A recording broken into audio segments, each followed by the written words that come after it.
Hello everyone, welcome to Odia tutor.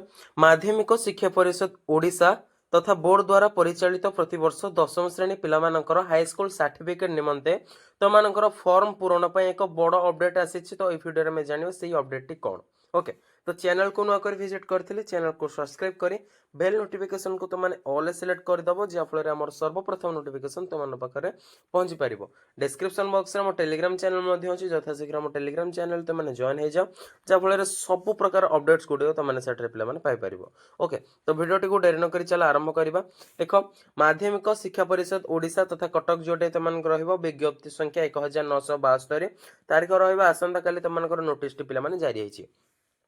2026 मसीहा वार्षिक high school certificate परीक्षार्थी निमंते फॉर्म पूरण संपर्कित सूचना पिलामाने जो मैंने ए वर्ष तथा चलित वर्ष जो छात्र छात्री मैंने हाईस्कूल सर्टिफिकेट तथा बोर्ड एग्जाम दबाक जाऊँ से फॉर्म पूरण आरंभ होगा जाऊँगी। तो कौन केबे के दिन आरंभ हम ये भिडियो में जाना। एत द्वारा समस्त अवगति निमंते जन दिया आसंता 2026 मसीहा वार्षिक हाईस्कूल सर्टिफिकेट रेगुलर और एक्स रेगुलर परीक्षार्थी फॉर्म पूरण निम्न कार्यसूची अनुसार अनुष्ठित हो। प्रथम कौन देलारे जो छात्र छात्री मैंने रेगुलर जो मैंने नुआ दौरान पिला माने फ्रेश जो मैंने एग्जाम दौरान एक्स रेगुलर जो मैंने पुनः एग्जाम दौरान से हाईस्कूल सर्टिफिकेट निमंते से फॉर्म पूरण केबे आवेदन हम। चलो देख, 2026 मसीहा वार्षिक हाईस्कूल सर्टिफिकेट परीक्षार्थी निमंते विद्यालय पढ़ुवा निम्नोक्त क ख कैटेगरी छात्र छात्री फॉर्म पूरण ऑनलाइन माध्यम विद्यालय प्रमुख द्वारा कर जो छात्र छात्री मैंने यही वर्ष नुआक एग्जाम देवाक जाऊँच दशम श्रेणी फॉर्म पूरण बा एग्जाम देवार कि फॉर्म पूरण टी स्कूल पे हम है।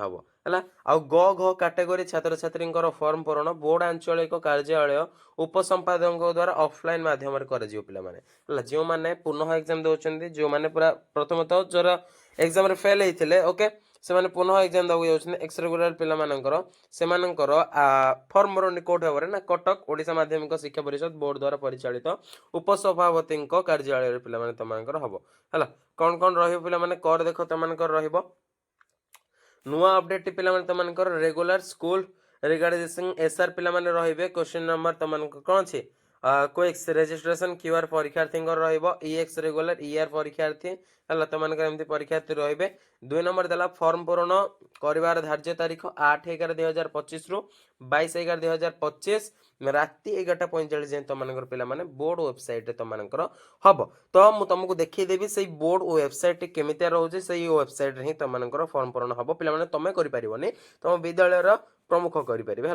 नेक्स्ट देख, 3 नंबर देला फॉर्म पूरण निमंते ऑनलाइन कौन अच्छी सबशेष स्टेप बाय स्टेप इंस्टीट्यूशन पे कौन अच्छी इंस्ट्रक्शन सॉरी पे इंस्ट्रक्शन www.bscodisha.as.in पे वेबसाइट तुम अवगत उपलब्ध अच्छी पे। तो चलो देखिए तुम बोर्ड वेबसाइट पे कौटी अच्छी। प्रथम पे तुम गूगल कि क्रोम ब्राउजर को जीव सर्च कर बीएससी ओडिशा पे देख मुझे सर्च कर फास्ट ऑप्शन तुम आसला हेरी। देख फास्ट ऑप्शन है board of secondary education Odisha प्रथम वेबसाइट हूँ ओडिशा बोर्ड पे सिंपली आम क्लिक करवा।